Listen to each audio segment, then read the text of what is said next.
नमस्कार दोस्तों, Bharat selection wing Lakhperabagh Barabanki के ऑफिशियल चैनल पर आप सभी का स्वागत है। डिक्टेशन रामधारी गुप्ता खंड 2 प्रतिलेखन संख्या 23 स्पीड 60 स्टार्ट होगा 5 सेकंड बाद।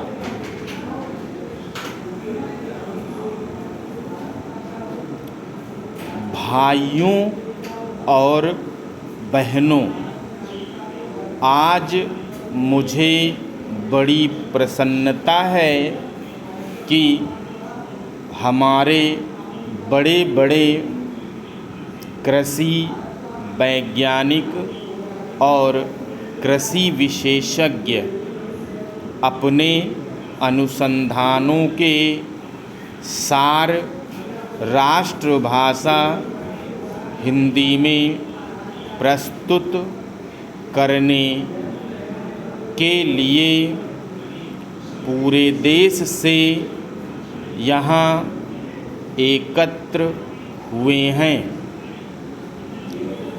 मैं तो हमेशा ही कहता रहा हूँ कि किसानों तक नई जानकारी उनकी ही भाषा में पहुँचाई जा सकती है। आपने अच्छा किया कि श्री गणेश राष्ट्रभाषा हिंदी से किया। मैं तो चाहूँगा कि सभी भारतीय भाषाओं में राष्ट्रीय कृषि सम्मेलन आयोजित किए जाएं, ताकि सभी क्षेत्रों के किसानों को पता चले कि उनके लिए इस देश के कृषि वैज्ञानिक कितनी मेहनत से नई नई किस्में और तकनीकें निकाल रहे हैं। अब से 3 दिन बाद हम नए वर्ष में प्रवेश करेंगे। मुझे बताया गया कि सन 1995 के वर्ष को यूनेस्को ने सहनशीलता का वर्ष घोषित किया हुआ है। शायद भारत में इसके बारे में ज़्यादा चहल पहल या चर्चा नहीं हुई, क्योंकि भारत देश और भारतीय लोग तो हैं ही सहनशील। इसमें भी सबसे ज़्यादा सहनशील है किसान। आप खुद हिसाब लगा लो।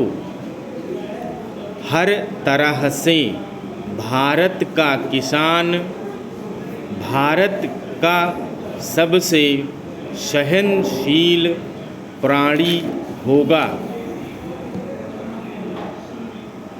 आजकल जाड़ा जोरों से पड़ना शुरू हो गया है, फिर भी उत्तर भारत का किसान शीत लहर की परवाह किए बिना आधी रात को उठकर अपने गेहूं के खेत में पानी लगा रहा है, क्योंकि बिजली कुछ घंटों के लिए आती है।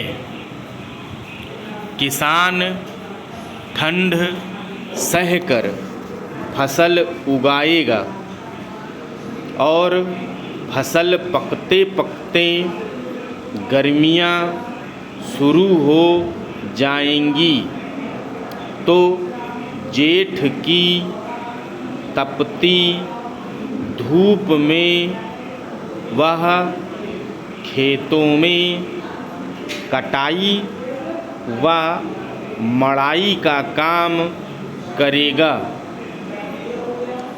यह जाड़ा पाला सहना और कड़ी गर्मी में पसीने से लथपथ होकर काम करते रहना, इतनी सहनशीलता बस किसान के बूते की ही है। फिर हिंदी बोलने वाला तो और भी ज़्यादा सहनशील है, हर हाल में जी रहा है। गेहूँ चावल विदेशों में किस भाव बिकता है और हम उसे क्या भाव देते हैं। हर चीज़ के दाम आसमान पर पहुंच गए हैं। महंगाई इतनी बढ़ गई है, मगर किसानों की मेहनत का पूरा पूरा मुआवजा देने में हम 10 बहाने बनाते हैं और किसान है कि बर्दाश्त कर रहा है। बिजली महंगी हो गई है, डीजल महंगा हो गया है, संकर बीज महंगा मिलता है, रासायनिक खादें महंगी मिलती हैं, मगर दालों के भाव चढ़ गए तो चिल्लपों शुरू हो जाती है।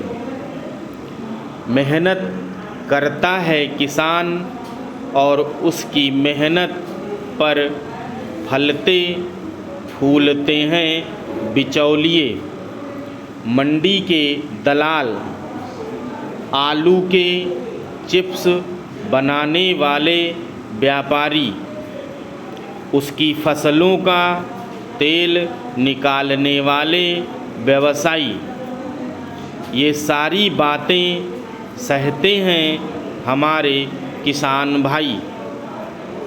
सो किसान से बड़ा सहनशील और कोई नहीं।